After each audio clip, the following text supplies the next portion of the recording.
2 months after Admiral Tom's presentation to the Council, everything changed. The attack started at a small mining station near the edge of Alliance space.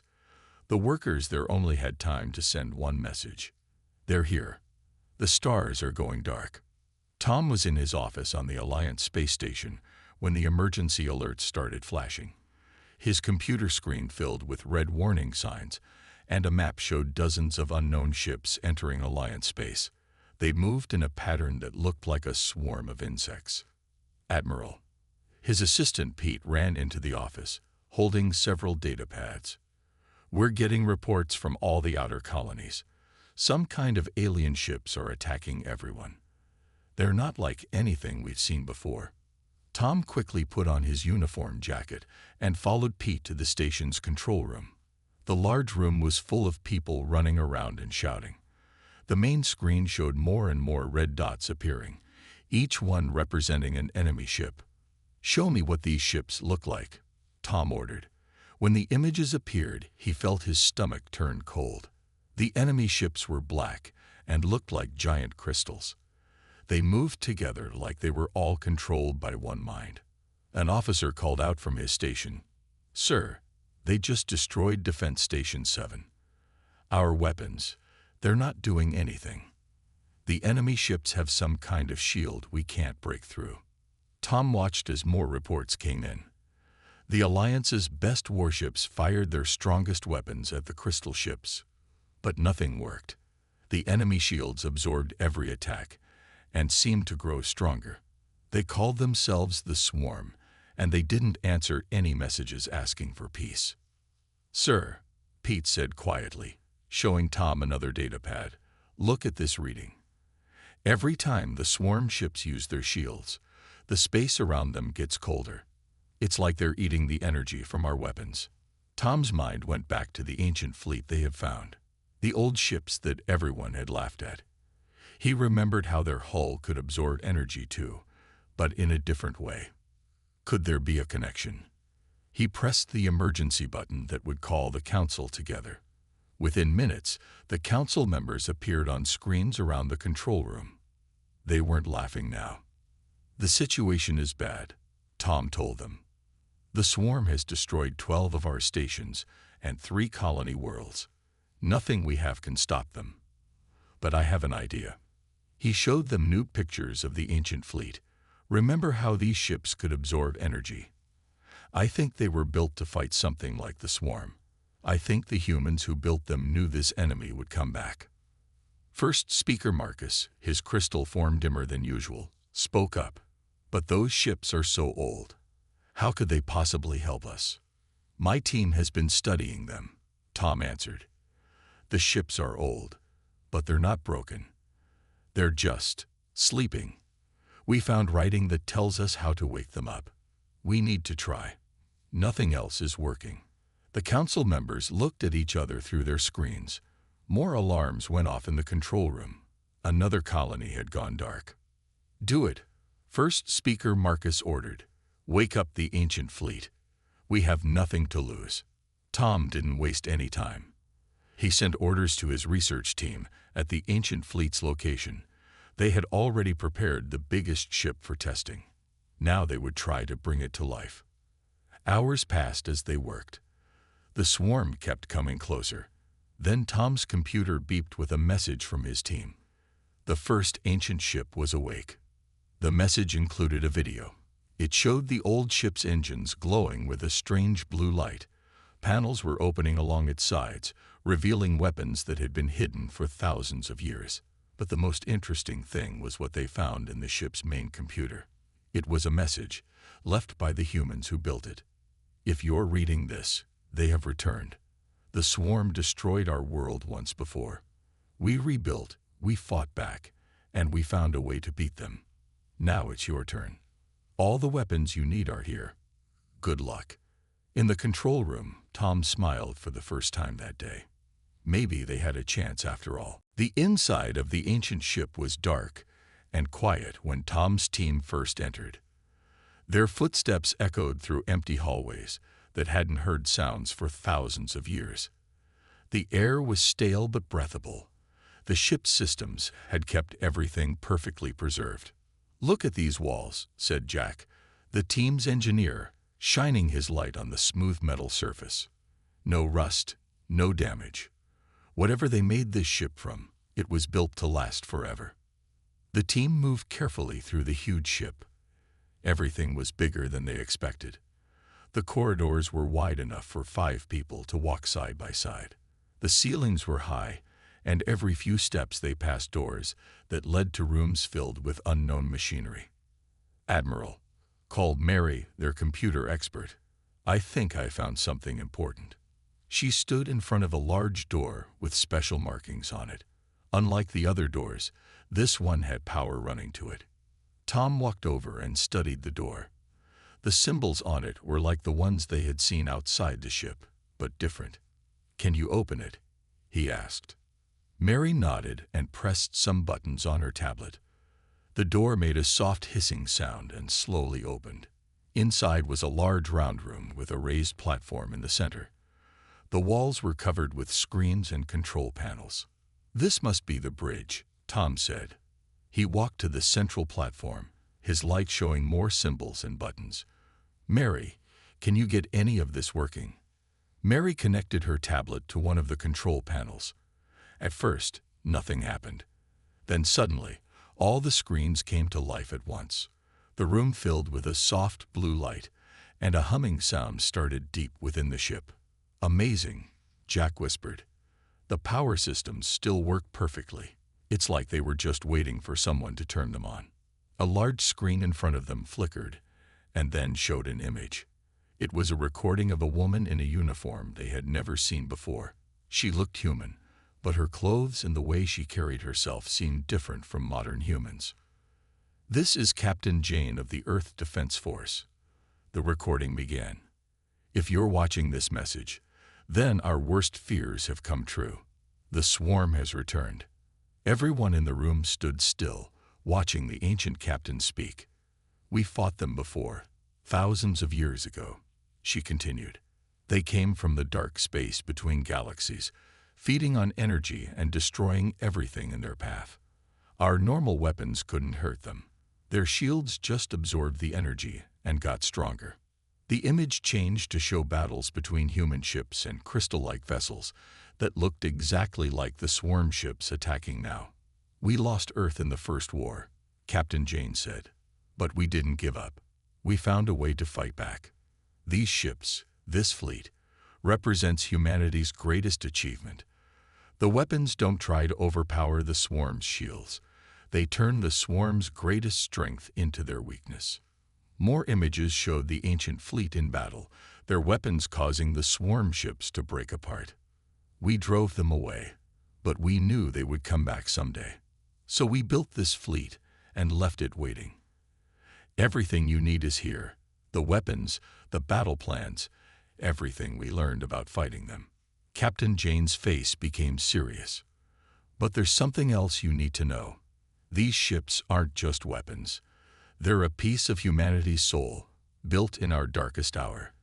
They represent hope, hope that life will continue, that evil won't win, that the sacrifices we made weren't in vain." The recording ended, but the room stayed lit. Tom looked at his team. They all understood what this meant. "Admiral," Mary said, checking her tablet, "the ship's computer is giving us access to everything. Weapon systems, engine controls, battle strategies. It's all here." "Sir," Jack called from another panel. "The other ships in the fleet. They're all responding. They're waking up too." Tom walked around the bridge, touching the ancient controls that still worked perfectly. Humans from the past had built these ships and waited all this time, knowing that someday they would be needed. Now that day had come. "Send word to the council," he ordered. "Tell them the fleet is awake. Tell them humanity's gift is ready to fight." The news spread quickly through the galaxy. The ancient human fleet wasn't just a collection of old ships. It was the most advanced fighting force ever created. As Tom and his team worked to understand its power, more secrets came to light. "Admiral, you need to see this. Mary called from her workstation on the bridge of the flagship, now named Defender. She had spent days studying the ship's computer systems. These ships, they're not just machines. They're works of art. Tom walked over to her screen. It showed detailed plans of the ship's systems. Every part had been carefully designed to work together perfectly. The more they studied, the more they realized how far ahead of current technology these ships really were. Look here, Mary pointed at a section of the engine room. Modern ships need huge crews to run them. But these ships, they were built so a small crew could control everything. The computers help with all the work, but they're not fully automatic.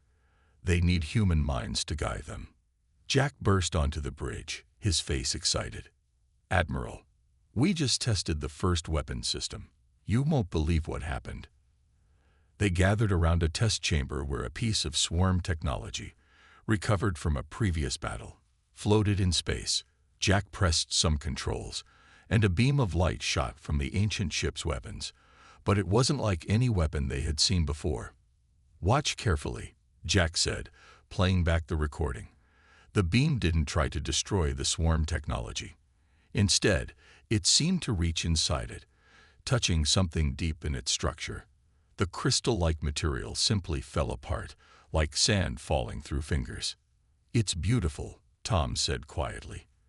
They didn't build bigger guns or stronger bombs. They found the swarm's weak point and made a perfect key to unlock it. More discoveries followed. Each ship in the fleet had been built for a specific purpose. Some were designed to protect other ships, creating shields that the swarm couldn't drain. Others could track the swarm's movements through space, predicting where they would appear next. The council members came to see the fleet for themselves. They walked through the halls of the Defender, touching its walls with wonder. First Speaker Marcus, who had laughed at the ships months ago, now stood silent before their power. "I don't understand," he said to Tom. "Why did they build all this and then just leave? Why didn't they keep these ships for themselves?" Tom showed him a new recording they had found. It showed tired humans in old uniforms, working day and night to build the fleet. They knew they wouldn't live to fight the swarm again. But they built the ships anyway, making them strong enough to last for thousands of years. They weren't building ships for themselves, Tom explained. They were building them for us, for everyone who would come after them. They knew the swarm would return someday, and they wanted to make sure we had a chance to fight back. The modern human colony sent their best pilots and engineers to learn how to use the ancient ships. At first, everyone thought it would take months to understand the old technology. But something strange happened. The human crews found they could understand the ships almost naturally, as if the knowledge was buried deep in their blood. "It's like the ships remember us," one young pilot said after his first flight. "Like they were waiting for us to come back." As they prepared for the coming battle, Tom often stood on the Defender's bridge late at night, looking at the stars. The ship hummed softly around him, its ancient heart beating with new life. He thought about those long-ago humans who had built these ships, knowing they would never see them fight. They didn't just build weapons, he said to himself. They built hope. They built a bridge across time, reaching out to help us when we needed it most. Outside the window, more ships of the ancient fleet came to life, their lights shining in the darkness. They moved with grace and power, ready once again to defend life against the darkness that threatened it. The legacy of humanity's past had awakened, and it was more powerful than anyone had imagined. The swarm kept moving closer to the heart of Alliance space, while Tom and his team raced to learn everything they could from the ancient fleet's computers. What they found changed their understanding of both humanity's past and the enemy they faced. "It's all here," Mary said, her eyes moving quickly across screens filled with information. The first human encounter with the swarm happened over 50,000 years ago. They came without warning, just like now. The ancient records showed a terrible war. The swarm had appeared near Earth, humanity's home planet, looking like dark crystals against the stars. At first, humans had tried to talk to them, to understand what they wanted. The answer was simple and frightening. They wanted energy, all of it. The swarm doesn't just feed on weapon energy, Jack explained to a room full of Alliance military leaders. They eat any kind of energy they can find. Stars, power plants, even the heat from living things. The old humans discovered that the swarm was trying to drain every bit of energy from our galaxy. Tom walked to the front of the room. But that's not the worst part, he said. Show them what we found in the DEET scans. Mary pressed some buttons, and a new image appeared. It showed the inside of a swarm ship. In the center was something that looked like a brain made of crystal. The swarm isn't just hungry, Tom said. They're intelligent. They remember every battle, every weapon used against them. That's why normal weapons don't work anymore. They learned how to defend against them. Then how did the ancient humans beat them? Asked one of the Alliance generals. Tom smiled. That's the clever part. The humans didn't try to find a bigger weapon. They found a way to turn the swarm's hunger against them.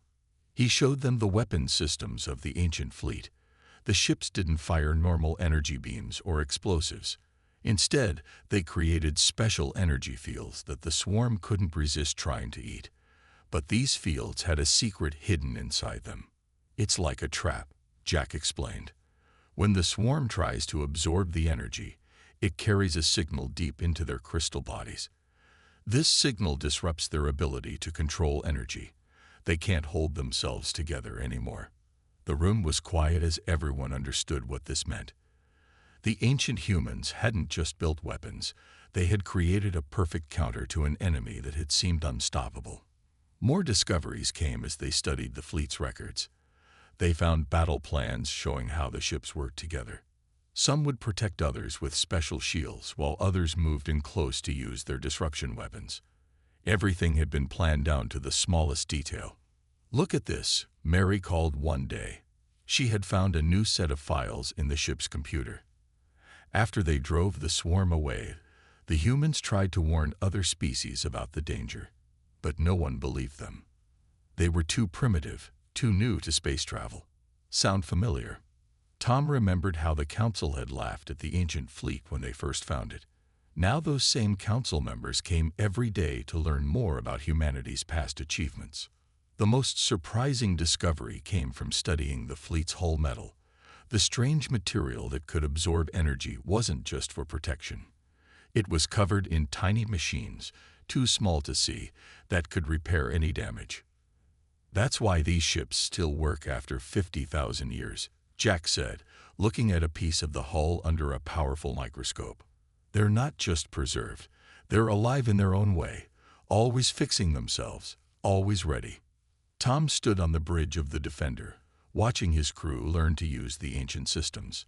The ship seemed to respond better each day, like it was remembering its old purpose. Modern humans working with ancient human technology. A bridge across time. They thought of everything, he said quietly. They knew we would need time to understand, time to learn.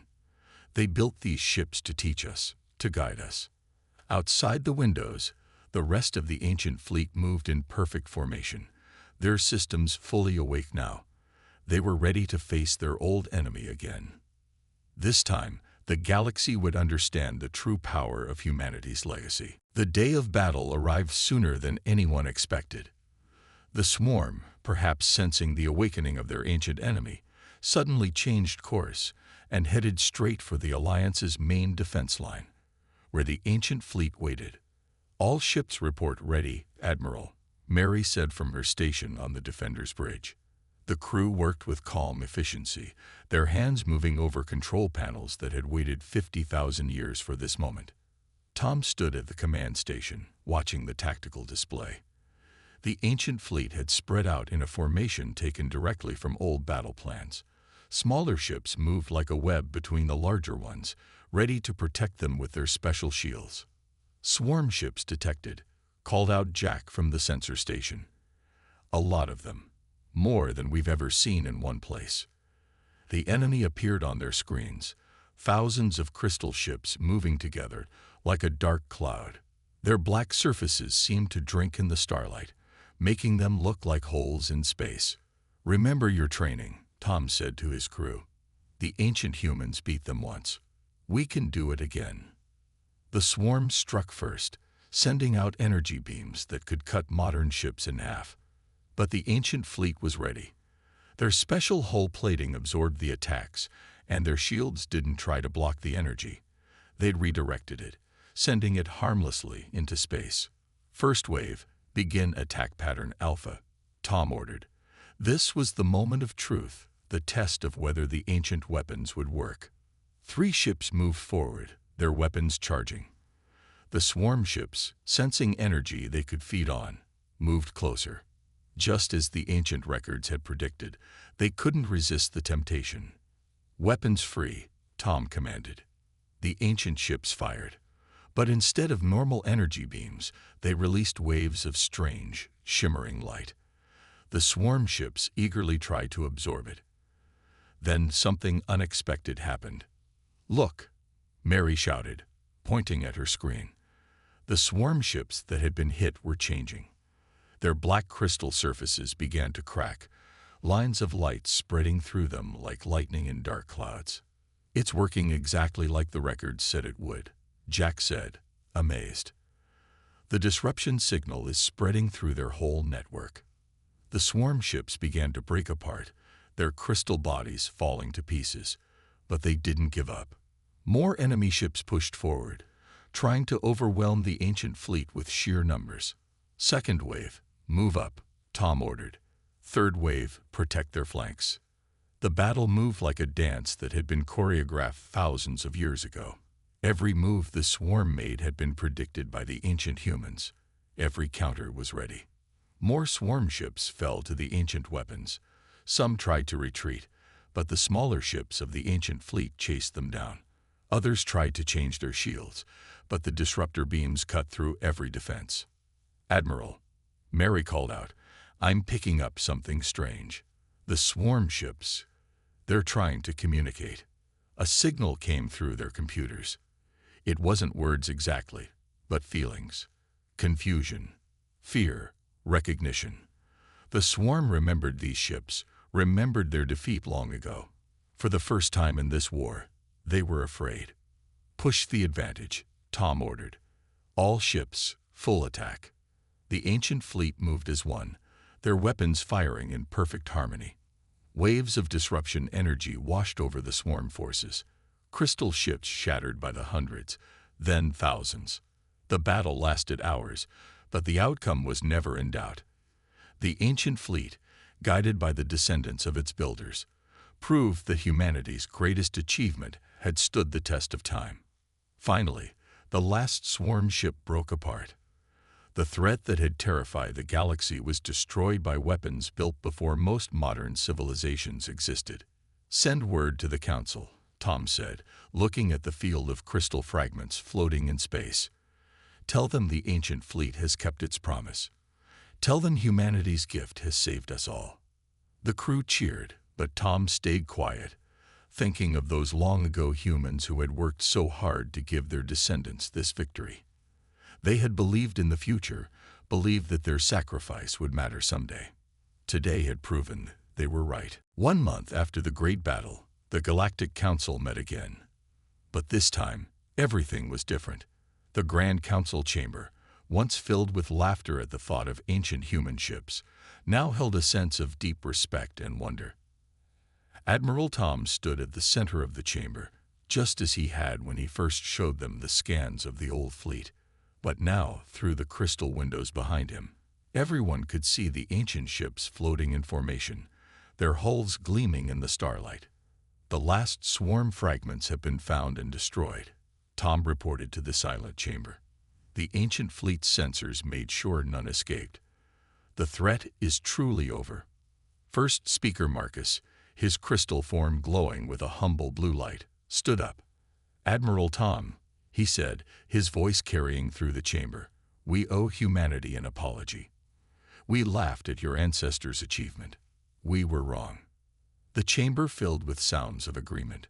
Representatives from every advanced species in the galaxy nodded or made gestures of respect. Many of them had lost worlds to the swarm before the ancient fleet stopped them. Tell us, A plant-like council member asked, "What will happen to the fleet now?" Tom smiled. "The ships have taught us many things, but they still hold more secrets. The ancient humans who built them left us not just weapons, but knowledge. Ways to build better ships, cleaner energy sources, stronger materials. They wanted to give us everything they had learned." He pressed a button on his data pad, and a new hologram appeared. It showed the inside of a huge space station being built around the ancient fleet. "We're creating a center for learning," Tom explained. "Scientists and engineers from all species will be welcome to study the fleet's technology. The ancient humans wanted their knowledge to help everyone, not just their own kind." Mary and Jack, standing behind Tom, began sharing the latest discoveries. The ancient fleet's computers held cures for diseases, solutions to energy problems, and ways to clean polluted worlds. The ships hadn't just been weapons. They were a library of humanity's greatest achievements. "But there's something else," Tom said, his voice growing serious. "Something we found in the deepest part of the fleet's records. A warning." The council chamber grew quiet again. On the big screen, a message appeared, written 50,000 years ago. "To those who find these ships, the swarm was not the only threat we faced. There are other dangers in the dark spaces between galaxies. We built this fleet to protect life itself, not just from one enemy, but from all who would destroy it. Use these ships wisely. Let them stand ready. The night is long, and there are more storms to come." The council members looked at each other, understanding the weight of this message. The ancient fleet wasn't just a gift from the past. It was a responsibility for the future. "We propose," first speaker Marcus said, standing again, "that the ancient fleet be placed under joint protection. All species will help maintain it, study it, and if needed, crew it. This gift from humanity's past belongs to all of us now." Tom nodded. This was what the ancient humans would have wanted. Their ships, built in darkness and despair, had become a light of hope for the whole galaxy. Later that day, Tom stood on the Defender's Bridge one last time before it would become part of the new study center. The ship hummed softly around him, its systems still running perfectly after 50,000 years. "They didn't just build ships," he said quietly to Mary and Jack. "They built a bridge across time. They believed in us, believed that someday we would understand what they had made and use it wisely." Through the windows, they could see ships from every Alliance species moving around the ancient fleet, helping to build the new research center. The ships that had once been laughed at now stood as monuments to humanity's foresight and courage. "The circle is complete," Tom said, touching the ancient control panel one last time. "They protected us, and now we'll protect their legacy. Together, we'll be ready for whatever comes next." The ancient fleet floated silently in space, its mission fulfilled but its purpose eternal, a gift from the past to guard the future, born from humanity's greatest moment of sacrifice and hope.